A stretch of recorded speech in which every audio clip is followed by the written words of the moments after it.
Dear children, today we will study the remaining punctuations from lesson 13, that is apostrophe, semicolon and colon. बच्चों, आज हम lesson 13 के remaining punctuations जो हमारे बच गए थे उनको पढ़ेंगे, जो कि कौन कौन से पंक्चुएशंस बचे थे, apostrophe, semicolon and colon. So first is apostrophe. It is used, इसका यूज होता है. एपोस्ट्रोफी आप देख सकते हैं, ये भी एक कॉमा की तरह होता है. देखिए आप यहाँ पर भी आपके बड़ा सा उसका मार्क बना हुआ है. ये एक कॉमा होता है, लेकिन इसको प्लेस कहाँ किया जाता है, इसका स्थान जो होता है किसी भी सेंटेंस में, वो कॉमा की तरह नीचे ये लाइन के सेंटेंस के साथ नहीं लगाया जाता, ये किसी लेटर के साथ ऊपर की तरफ लगाया जाता है. इट इज यूज्ड, इसका यूज किया जाता है to show the omission of a letter और लेटर्स. क्या दिखाने के लिए, लेटर या लेटर्स का ओमिशन. ओमिशन का मतलब होता है किसी लेटर को हटा देना या किसी लेटर को छोड़ देना किसी स्पेलिंग के. तो वो एक लेटर भी हो सकता है जिसको हम ओमिट करेंगे, या मोर देन वन लेटर्स भी वे हो सकते हैं. फॉर एग्जाम्पल, डू नॉट, ये जो स्पेलिंग है इसमें नॉट का ओ ओमिट कर दिया गया है. ओ लेटर जो है वो ओमिट करके, और इसको हम इस तरह से भी लिख सकते हैं, डोंट. इसमें देखिए एपोस्ट्रोफी लगा हुआ है. इस तरह से एपोस्ट्रोफी को लगाया जाता है किसी वर्ड में. एक और सेंटेंस, एक और वर्ड है आपके पास, आई हैव. इसमें टू लेटर्स को ओमिट किया गया है, एच और ए. तो इस तरह से ओमिट करके और रिमेनिंग जो लेटर्स होते हैं उनको लिख दिया जाता है और एपोस्ट्रोफी को लगा दिया जाता है. इसके अलावा एपोस्ट्रोफी का यूज किया जाता है in the possessive case of nouns. Nouns के पजेसिव केस में. पजेसिव केस आप अपर क्लासेस में पढ़ेंगे, अभी मैं आपको शॉर्टली बता देती हूँ. पजेसिव केस यानी होता है, नाउन का पजेसिव केस जो होता है उसमें होता है किसी चीज पर अधिकार शो करना, किसी चीज पर अपना पोजेशन बताना. पोजेशन यानी अधिकार बताना या संबंध बताना उस चीज के साथ. For example, Sita's pen. Sita is a noun. Sita क्या है, सीता एक नाउन है, और उसका पजेसिव केस किस तरह से हुआ, ये सीताज पेन. इसका मतलब होगा सीता का पेन. तो पेन पर किसका अधिकार है, सीता का. तो इस तरह से, इस तरह के जो सेंटेंसेस होते हैं पजेसिव केस के नाउन के, उसमें भी एपोस्ट्रोफी का यूज किया जाता है, और उसके साथ एक लेटर यूज होता है, दैट इज एस. इसका मतलब होता है एपोस्ट्रोफी, और एस का मतलब होता है का, की या के. सीताज पेन, यहां इसका मतलब हुआ सीता का पेन. इस तरह से. Next punctuation is semicolon. It is a pause of greater importance than shown by comma.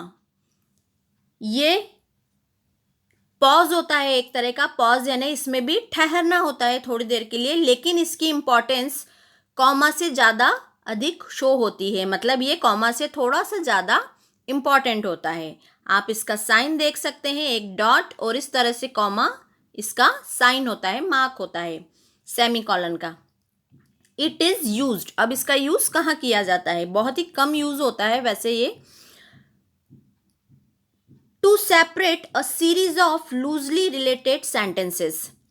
ऐसे सेंटेंसेस को सेपरेट करने में इसका यूज होता है जो लूजली रिलेटेड होते हैं. लूजली रिलेटेड मतलब जो अव्यवस्थित ढंग से या ठीक ढंग से नहीं संबंधित होते हैं एक दूसरे से, उन्हें लूजली रिलेटेड कहा जाता है. तो ऐसे सेंटेंसेस को सेपरेट करने में सेमीकोलन का यूज किया जाता है. Example, reading makes a full man, speaking a ready man, writing an exact man. ये जो तीनों सेंटेंसेस ये लूजली रिलेटेड है, यानी ठीक ढंग से आपस में संबंधित नहीं है, जुड़े हुए नहीं है, तो इन्हें सेमीकोलन की हेल्प से सेपरेट कर दिया गया है. नेक्स्ट जो पंक्चुएशन है दैट इज कॉलन. इसमें टू डॉट्स होती है, इसका जो साइन होता है ऐसे टू डॉट्स होती हैं, उसे कॉलन कहा जाता है. It makes a still longer pause than that expressed by the semicolon. ये सेमीकॉलन के जो एक्सप्रेस होता है पॉज, उससे थोड़ा लॉन्गर पॉज होता है, इसलिए थोड़ा लंबा ठहरना होता है हमें सेमीकॉलन जब किसी सेंटेंस में आता है तो उस प्लेस पर. इट इज़ यूज्ड, अब इसका यूज़ कहाँ किया जाता है? To introduce a quotation. कोई कोटेशन है, कोई विचार है, कोई थॉट है, उस कोटेशन को इंट्रोड्यूस कराने के लिए सेमीकॉलन का यूज़ होता है. For example, Emerson says, Emerson कहता है. तो क्या कहता है एमरसन? तो हम कॉलन लगा के और फिर वो जो कहता है उस चीज़ को इन्वर्टेड कॉमास में लिखेंगे, क्योंकि हमने अभी इन्वर्टेड कॉमास पढ़ चुके हैं ऊपर कि किसी स्पीकर की एग्जैक्ट बात हम वैसे के वैसे ही अगर बोलते हैं तो उसे इन्वर्टेड कॉमास में लिखा जाता है. तो इस तरह से कोई बात कहता है तो उसमें हम कॉलन का यूज़ करते हैं. सेकंड जो इसका यूज़ है, बिफोर एग्जाम्पल्स एंड एक्सप्लेनेशंस. कोई एग्जाम्पल हमको देना है, जैसे हमने नाउन की डेफिनेशन लिखी, noun is the name of a person, place, animal और थिंग, और हमने उसके बाद उसका एग्जाम्पल लिखा, राम, श्याम, गीता या दिल्ली, चेयर, टेबल, डॉग. तो ये जो एग्जाम्पल्स हम लिखेंगे उसके बाद हमें हमेशा कॉलन का यूज़ करना चाहिए. हम डैश लगाते हैं या एरो लगाते हैं, नहीं, वो रॉन्ग होता है. हमें एग्जाम्पल्स लिख के या एग्जाम्पल लिख के हमें कॉलन लगाना चाहिए और फिर एग्जाम्पल को लिखना चाहिए. इसी तरह से एक्सप्लेनेशंस में कोई चीज़ हमें एक्सप्लेन करनी है या एक्सप्लेन करते हुए उसे लिखना है तो हम उसके साथ भी कॉलन का यूज़ करेंगे. For example, the main tense of the verb are.